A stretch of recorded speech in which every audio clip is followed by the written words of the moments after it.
today we'll discuss, welcome to another lecture of quantum mechanics. Today we'll discuss about eigenvalues and eigenfunctions, and let's see how it's defined. So if we have this is an operator which is operating on psi xt, the function, okay, which is a function of position and time. Now this gives you the quantity which is lambda and multiplied by the wave function again. Okay, so this quantity A is called the operator, which we have discussed in previous lectures. Okay, and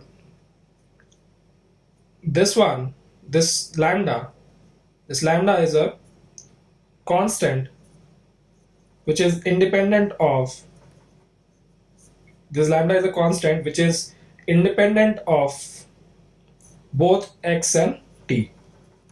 Okay, so the lambda should not consist of any terms associated with x or t. Alright, so means after you are able to separate out this function, okay, you have a constant with you, okay, and which should be independent of x and t. Now this, if the function like satisfies such a equation, then this is called eigenvalue equation. Okay, you must have come across eigenvalue equation in matrices. Okay, so this wave function is called the eigenfunction. Okay, now if such a thing exists, like for a given function and an operator, if you can write like this finally given in the right hand side of this equation, then this wave function is said, like we can write like this, that psi is called eigenfunction, psi is called eigenfunction or eigenvector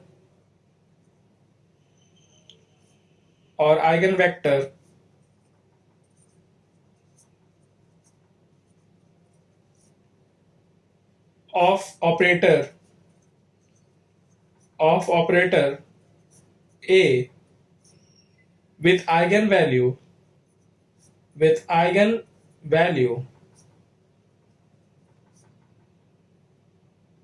lambda. Alright, so this is how you write it in statement. This is a mathematical equation. Now this is the statement which you say about the wave function. Okay, so one can write this thing in another way, that if the effect of an operator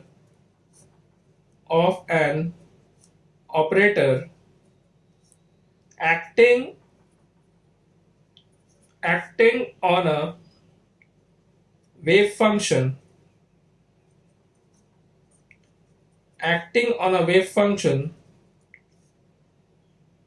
is such that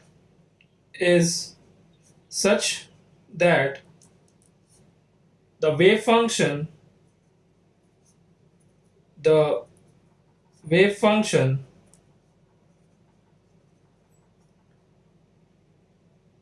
is only modified,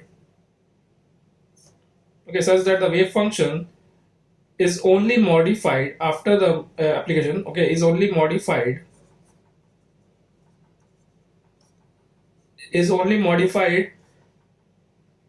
by a scalar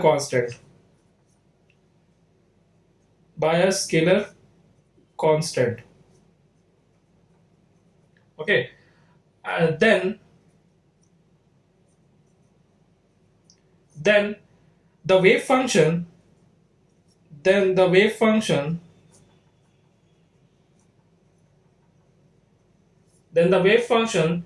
is said to be said to be an eigenfunction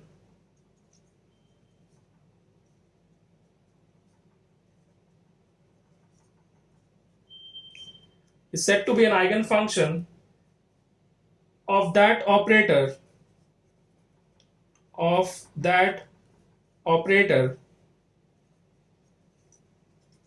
and the scalar is said to be and the scalar is said to be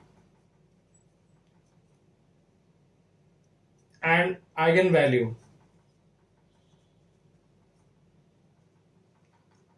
Okay. Now let's take two examples, okay, to see how this works. All right. The first example I'll take is that you have a the operator, we take it to be derivative with respect to x, and let the wave function be e to power ikx. Okay, so if we operate this on the wave function, then we get derivative of this wave function gives you I and k as a constant quantity. Say I is the iota. Okay, I here is the iota, and k is some constant. Okay, some constant quantity which is independent of x. So we'll get the result will be ik e to power ikx equal to this. We can write again like psi. Right, now this thing is a constant quantity, right? This is a constant ik which is multiplied by psi. Now we know if such a equation appears, then this equation is called the eigenvalue equation, and we can write like this, that eikx, the wave function eikx, is an eigenfunction of operator a, which is d by dx. Okay, this was a psi here, so you should remember this, with eigenvalue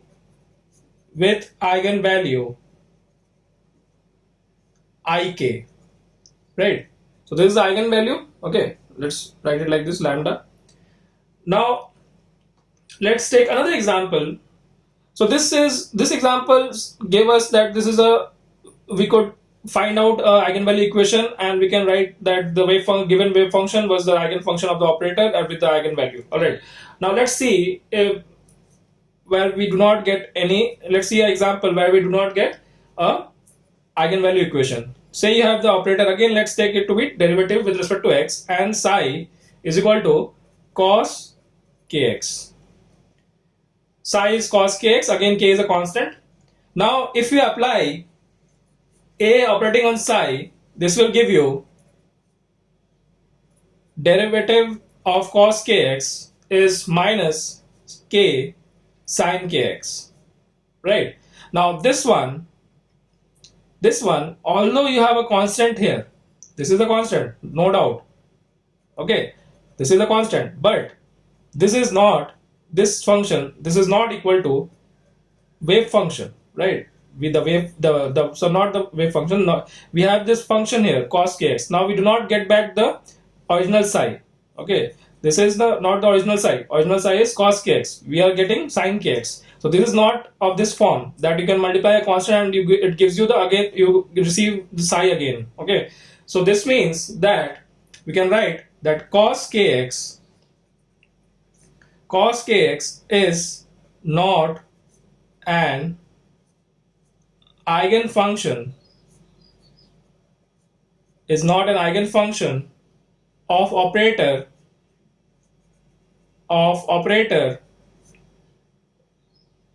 d dx. All right, so we have seen two examples, one which gives you an eigenvalue equation, the other one does not give you an eigenvalue equation. Okay, let's see now.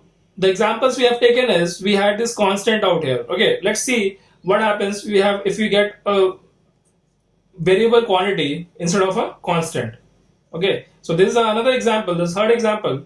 We are keeping the operator to be same, we are changing the wave function. Okay, in this the wave function we have taken is exponential minus k to the power minus kx square. Okay, so if you operate psi a on psi, it gives you ddx operating on minus kx square. Okay, so this will, if you take the derivative, you'll see that you'll get this result. Okay, again here k is a constant and we get this. Now this one, if you see that this quantity contains, so this is the wave function we are getting back, this is the wave function we have, okay, the original wave function, but now this quantity is not a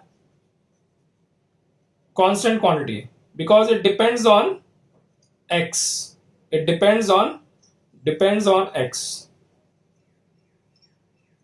Okay, so this equation is not a eigenvalue equation, not an eigenvalue equation.